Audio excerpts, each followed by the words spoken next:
Bitcoin wizard is a term, I don't remember the exact origin, but it obviously came from the IRC channel Bitcoin Wizards, which for a while was kind of a exciting just kind of research channel, right? So it wasn't, there was like the Bitcoin development channels where people discussed kind of things that were happening and things that were kind of to be developed soon. And then there was a Bitcoin Wizards channel where people just discussed why the protocol was the way it was, right? So there's a lot of stuff in Bitcoin where, you know, Bitcoin was this thing that was released as a full kind of working system, beta, very alpha quality, but a working system, right? And so then it was up to all of these engineers, including Satoshi originally while he was still, or while they were still participating in the community, to kind of figure out all of the nuances of how all of the incentives lined up and which part of the incentive structure of different pieces were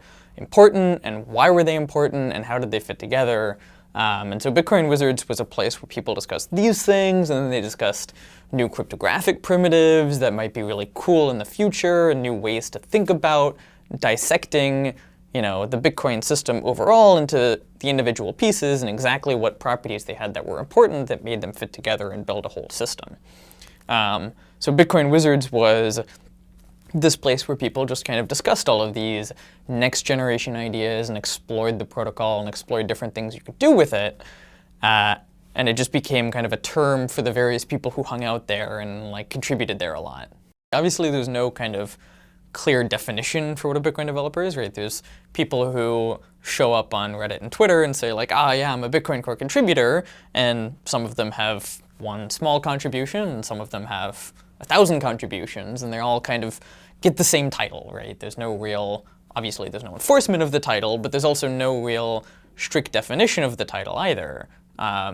So people, you know, whenever they've contributed to it, like contributed to Bitcoin, the protocol. And there's even people who have written very little code, but have very significant contributions at kind of the thought crystallization of how the system works space. So, you know, like, how does one become a Bitcoin developer?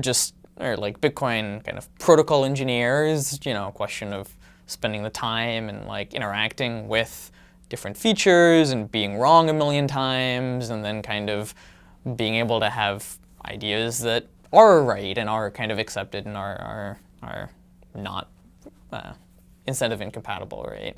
So building that intuition is a very slow process for some people. Some people build it quicker than others. You know, it depends on who you are and what part of the protocol you're contributing to. And you know, there's obviously now Lightning engineers who are very familiar with the Bitcoin protocol and like are Bitcoin developers in their own right. And that's also a question of just like getting to the point where you understand all of the nuances and like are interacting with the Bitcoin protocol layer at a low enough level that you kind of start to build an intuition for how all the pieces fit together and why they fit together in the way they do. The original code base of Bitcoin was just kind of very monolithic, right? So it was very, the way different pieces of the code interacted with each other and the way different kind of subsystems, today we think of them as subsystems, at the time they really weren't, interact with each other was very subtle and very just like, this works because it gets called from here to there to there to there, and you have just this weird mapping that's not, it wasn't laid out in a way that clearly, the code base itself wasn't laid out in a way that clearly had a lot of thought to it. The system overall clearly had a lot of thought to it, but the code base was just kind of more of a proof of concept. It was more of a, look, this is possible, I've actually built it, let me get people interested in it because I got this thing to work and I can show you it working. And obviously, you know, it's come a long way from there. But yeah, it was just very monolithic overall. Like everything was in main.cpp. There was almost no other file. It was just like one big file, or almost all of it was one big file, including all the wallet stuff and all that. Like everything was just there. And it all interacted with each other. And kind of, there was no line between the wallet and the consensus code, or between the net code and the consensus code. It was all just one big thing. Yeah, I don't remember exactly what my first contribution was.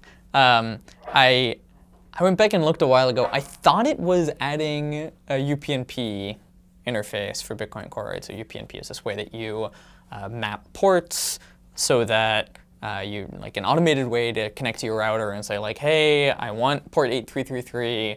If you get a connection for that, forward it to me.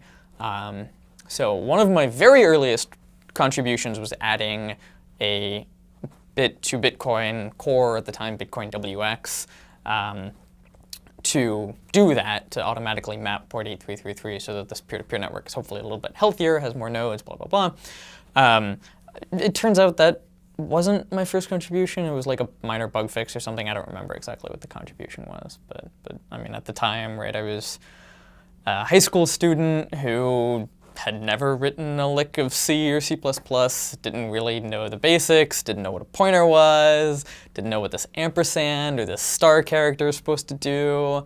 But, you know, that community of developers, you know, as with many open source projects, but also, you know, in Bitcoin especially, just really great community of people who were really helpful and willing to work with me and like willing to help me learn the ins and outs of just basic engineering while in high school working on this stuff. So it's just generally like been a fun ride, I guess.